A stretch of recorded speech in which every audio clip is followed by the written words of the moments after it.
بسم اللہ الرحمن الرحیم۔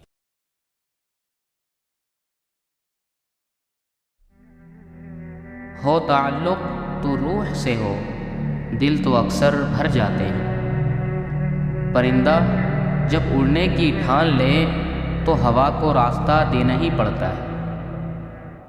پتھر کا شہر اور تکلم کی آرزو، کس سے کرو بات کوئی بولتا نہیں۔ انسان کہتا ہے پیسہ آئے عہدہ آئے، کچھ کر کے دکھاؤ۔ مقام اور عہدہ کہتا ہے کچھ کر کے دکھاؤ تو ہم مانیں۔ جس انسان میں وفاداری نہ ہو، اس کے ساتھ دوستی کرنے کا مطلب خود کو ذلیل کرنا ہے۔ خواہش پرستی ایک چھپی ہوئی مگر مہلک بیماری ہے۔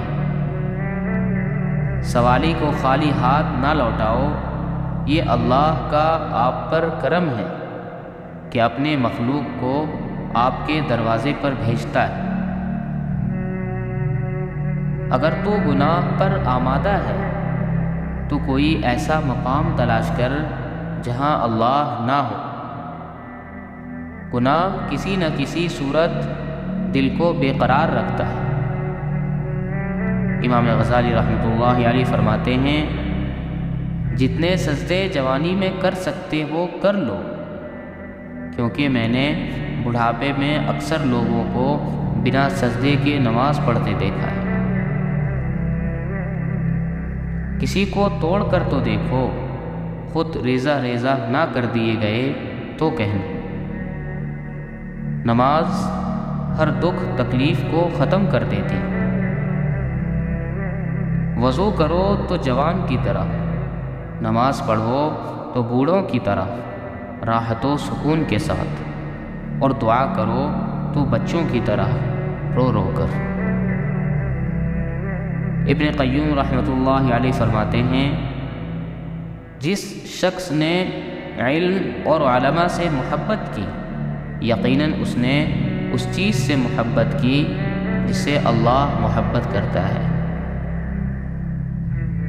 وہ جو ایک حکم سے چاند کو 2 ٹکڑوں میں تقسیم کر کے اسے اس کی جگہ سے سرکا سکتا ہے، اس رب کے لیے تمہاری ان خاک سے بنی ہاتھ کی لکیروں کو بدلنا بھلا کیا مشکل؟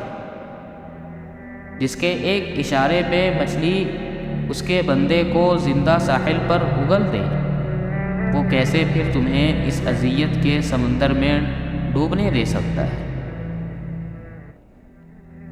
اور یوں تم مطمئن ہو جاؤ گے یہ جان کر کہ جب تمہارے پاس سب تھے تب بھی وہ تھا، اور جب کوئی پاس نہ تھا تب بھی وہ تمہارے پاس رہا۔ آغاز سے اختتام تک بس وہی تمہارے ساتھ رہا، اور پھر تم سمجھو گے کہ صرف اس کا ہونا کتنا بہتر تھا۔ زندگی میں کچھ ایسے لمحے بھی آئے جب مجھے لگا تھا جیسے زندگی بس یہی تک ہے۔ زندگی میں وہ حالات بھی آئے جب یوں محسوس ہوتا تھا جیسے مجھے کوئی سننے والا نہیں۔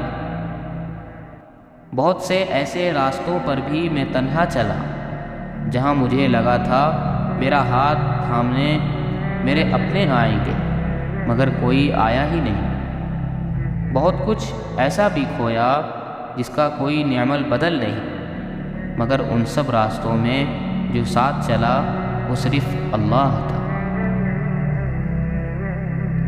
وہ کبھی تمہیں تکلیف میں مبتلا نہیں کرتا، اور نہ ہی وہ تمہیں تکلیف میں دیکھ سکتا ہے۔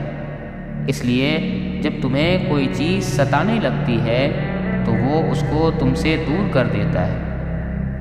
جب تم خوشی کے ذریعے اس تک پہنچ نہیں پاتے تب وہ ایسے حالات پیدا کر دیتا ہے کہ تم اس کی طرف دوڑے چلے جاتے ہو۔ تمہیں بھلے اس سے محبت نہ ہو، مگر اس کو تم سے اتنی محبت ہے کہ وہ تمہیں خود سے دور جاتا ہوا نہیں دیکھ سکتا۔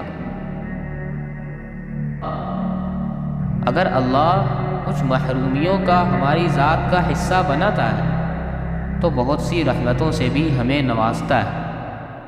اگر وہ کوئی داستان ادھوری چھوڑتا ہے تو بہت سے قصوں کو ان کے پرسکون اختتام تک بھی لاتا ہے۔ زندگی اسی کا نام ہے، کچھ مل گیا اور کسی کو کھو دیا۔ جو صبر نہیں کرتے وہ ہمیں بے چینی میں مبتلا رہتے ہیں، اور جو صبر کر لیتے ہیں اللہ انہیں اپنی چاہت میں سکون دے دیتا ہے۔ تو پھر کیوں ظلم کر رہے ہو خود پر؟ اس کی چاہت کو اول رکھو گے تو وہ تمہارا ہر اختتام پرسکون بنا دے گا۔ تم واقف نہیں، شاید تمہارا رب سب کچھ کر سکتا ہے۔ اس رب کے حوالے سب معاملات کر دینے کا مطلب پتہ ہے کیا ہوتا ہے؟ اس کا مطلب ہوتا ہے مکمل یقین کے ساتھ صبر کر جانا، اس بات کا اطمینان کر لینا کہ اب جو بھی ہوگا وہی بہترین ہوگا، کیونکہ وہ رب آپ سے بے حد محبت کرتا ہے۔ وہ کچھ بھی ایسا نہیں ہونے دے گا جو آپ کو نقصان پہنچائے، اور اس کی قدرت اتنی وسیع ہے کہ وہ آپ کی سب دعاؤں کو قبول کر لے گا۔ تو جب معاملات اس کے سپرد کر دو تو خود کو ہر پریشانی سے آزاد بھی کر دیا کرو، کیونکہ وہ بہترین کارساز ہے، وہ تمہیں تنہا نہیں چھوڑے گا۔ واصف علی واصف فرماتے ہیں اخلاق یہ ہے کہ اللہ کی رضا کے لیے اپنے مزاج کو بد اخلاق نہ ہونے دیں۔ مولانا رومی فرماتے ہیں ٹوٹا ہوا دل خدا کی توجہ کھینچتا ہے، خوش نصیب ہے وہ روح جو خدا کے لیے روتی ہے۔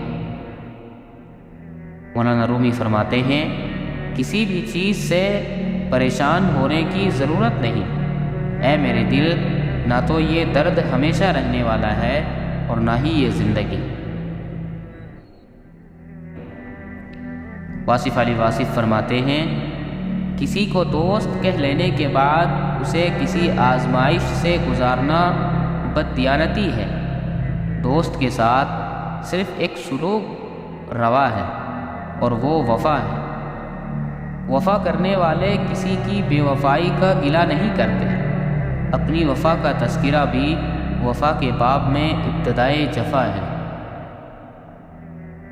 دکھ سے نکلنا مشکل ضرور ہوتا ہے لیکن ناممکن نہیں۔ تمہیں ابھی ایسا لگ رہا ہوگا جیسے اب کبھی سنبھل نہیں پاؤ گے، جیسے ماضی کو کبھی بھلا نہیں پاؤ گے، مگر ایسا نہیں ہے۔ اگر ایسا ہوتا تو نہ تم اب زندہ ہوتے، اور صبر آنے میں وقت تو لگتا ہے۔ ان چیزوں سے دور جانے میں بہت طاقت لگتی ہے جن سے ہماری روح، ہمارے جذبات وابستہ ہوتے ہیں، جن کو کھونے کا سوچ کر بھی ہم کانپ اٹھتے ہیں۔ لیکن جب ہم اللہ پر یقین رکھ لیتے ہیں اور ہر چیز اللہ کے سپرد کر دیتے ہیں تو اللہ خود ہمیں ان حالات سے لڑنے کی ہمت دے دیتا ہے، اور جب ہمت آ جاتی ہے تب صبر بھی آ جاتا ہے۔ تو پھر کوشش کرو اور ان کے بغیر جی کر دکھاؤ جن کو لگتا ہے ان کے جانے سے تم مر گئے ہوگے۔ یہی تمہاری فتح ہے جب تم اللہ کو جیت جاؤ گے، اور اللہ عبادت سے نہیں تڑپ سے ملتا ہے، یقین سے ملتا ہے۔